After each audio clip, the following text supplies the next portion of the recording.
Morning everyone, welcome back to our new blog. তোমরা সবাই কেমন আছো? আশা করছি সবাই ভালো আছো। আমরাও ভালো আছি, কিন্তু যা গরম, খুব সাবধানে থাকো, সুস্থ থাকো, বেশি করে জল খাও, হেলথ ড্রিঙ্কস খাও, কোল্ড ড্রিঙ্কসটা অ্যাভয়েড করো, আর বেশি করে ফ্রুটস খাও, হালকা পাতলা মশলা কম জাতীয় খাবার খাও, শরীর ভালো থাকবে, সুস্থ থাকবে। তো আন্টি এদিকে চা নিয়ে চলে এসেছে সকাল সকাল। এখন চা খাবো, খেয়ে সকালটা শুরু করব।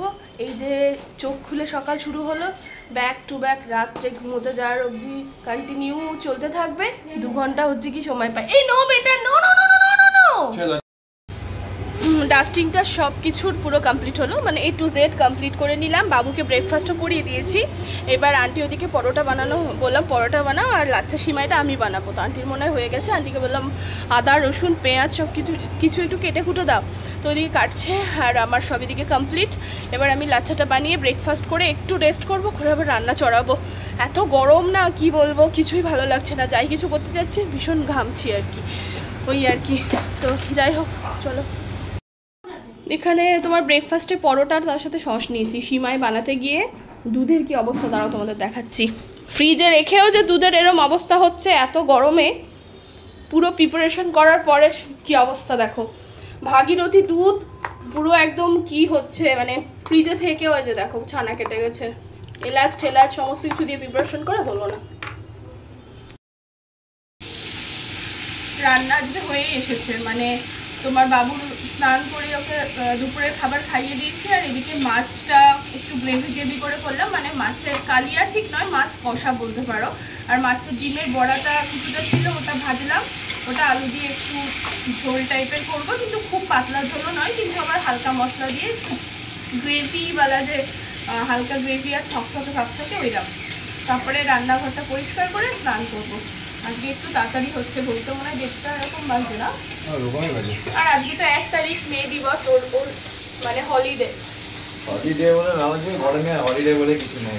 যা গরম অবস্থা খারাপ হলো, হয় সবাই ঠিকঠাক করে থেকো। এই যা গরম প্রচন্ড, প্রচুর করে জল খাও, ঠান্ডা ভাবে থেকো, তাই তো একদম। যাই দেখি। এই এটা খাবে বললে যে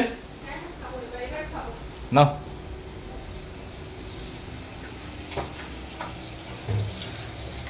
ভীষণ গরম লাগছে, দাঁড়িয়ে পানি খেতে হয় না, বসি। বসো পুষ্পা তো ঘুমিয়ে গেছে না। রান্না বান্না তো হয়ে গেছে, আমি স্নান করতে যাব। তো তার আগে বোন এসেছে, মা তো আসেনি, মা আসতে সোম মঙ্গলবার। তো বোন বললো খেতে দিয়ে দে, ওকে খেতে দিয়ে দেবো। চলো, এখানে করেছি মাছের মাথা, মাছ দিয়ে একটা গ্রেভি, যেটা বলছিলাম আর কি। আর এখানে রয়েছে মাছের ডিম আলু দিয়ে তরকারি। আমার নিজের থালাটা দেখে আজকে সেই মনে হচ্ছে বাংলাদেশের ভিডিওগুলো করে না, মাছের মাথা দিয়ে কেড়ে নেয়, ওইরকম একটা ফিল হচ্ছে। আর বাকি তো এটা কেমন হয়েছে শানি? হালকা পাতলা খাবার। Good evening everyone. জানি না এখন ইভিনিং বলছি, বাট এখন রাত 9:30 বাজছে। সন্ধ্যেবেলা থেকে চাটা খেয়ে উঠে আর দুপুরবেলায় খেয়েছি, তারপরে একটু রেস্ট করব বলে বাবু ঘুমোয়নি, রেস্টও হয়নি। তো ও একটু ঘুমিয়ে উঠে গেছিলো, আর রেস্ট হয়নি। দিয়ে এত গরম, মানে ভালোই লাগছে না। ন্যাচারাল যে আবহাওয়াটা সেটা হচ্ছে কি গরম। শুনছি নাকি রবিবার থেকে বৃষ্টি টিষ্টি বজ্রপাত আবার হবে বলছে বৃষ্টির সাথে, ওটা একটা আবার ভয়ের ব্যাপার। বাট বৃষ্টি হলে তাও একটু শান্তি স্বস্তি। তো ওইদিকে তোমার বাবু তো এখন খেলা করছে, আর তোমাদের দাদাভাই যাচ্ছে বাজার চাল আনবে। হ্যাঁ, চাল ও যাচ্ছে চাল আনতে। আর কিছু খেতেও ইচ্ছে হচ্ছে না, ও আনছে সেটা। আর তার সাথে সাথে আজকে আমি সবাইকে দিচ্ছি বিরিয়ানি ট্রিট। রাতে আর রান্না করতে ইচ্ছে হলো না, তো ওই জন্য সবাইকে আমি আজকে ট্রিট দিচ্ছি।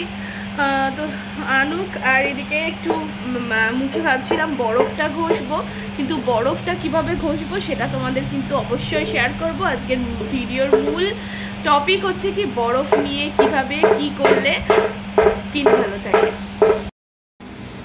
এখানে চলে এসেছে আলামিন বিরিয়ানি, যেটা বেস্ট। আর তার সাথে ও এনেছে সুগার অ্যান্ড স্পাইস থেকে আমার পছন্দের খাবার। গরমে যদিও খেতে ইচ্ছে না হলেও একটা সময় তো মন চায়। দেখতেই পাও এখন আমাদের ব্লগে যে আগের মতন আমরা বাইরের খাবার অত খাই না, অনেক অ্যাভয়েড করেই চলি। তো এটা ওপেন করি। আর নিউজে দেখছি দিন দিন আরও বাড়বে তাপমাত্রা, যেটা ভীষণ ভয় লাগছে। আচ্ছা, এখানে রয়েছে চিকেন প্যাটিস। হ্যাঁ হ্যাঁ, এতদিন পরেই। ও এনেছে ডিম, আর সেই ডিমটা গেছে, তার মধ্যে একটা ডিম ফেটে গেছে। ওকেই বললাম তুমি পোচ করো, তাহলে তার জন্য ও করছে। বাট এটাতে ফার্স্ট টাইম না, তাওয়াই কড়াইয়ে করে। দেখি তুমি কেরকম করে ঢালছো। আবার নিভে গেছে? না না, হাওয়া দিচ্ছে ঠিক না। ও জানলাটা লাগিয়ে দাও না, সুন্দর হাওয়া দিচ্ছে। বাইরে যা। বর বানিয়ে দিল ভালোবেসে, সুন্দর পোচ, তাওয়াতে ফার্স্ট টাইম। বেশ ভালো লাগছে দেখে, এবার খাবো। আর পোচ তো টেস্ট একই হবে, বাট স্ট্রাকচারটা আলাদা, দেখতে আলাদা। রাতের ডিনার নিয়ে বসে পড়েছি। Biryani, leg piece, chicken leg piece. ও সেম সেম, বাট ওরটা লেগ পিস না। তার সাথে স্যালাড আছে, এগ আছে।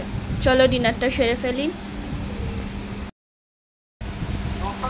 কালকে হচ্ছে কি তোমাদের বললাম যে আমি আজকে মেন বিষয় হচ্ছে কি ভিডিওর মানে কি বরফ কিভাবে ইউজ করতে হয়।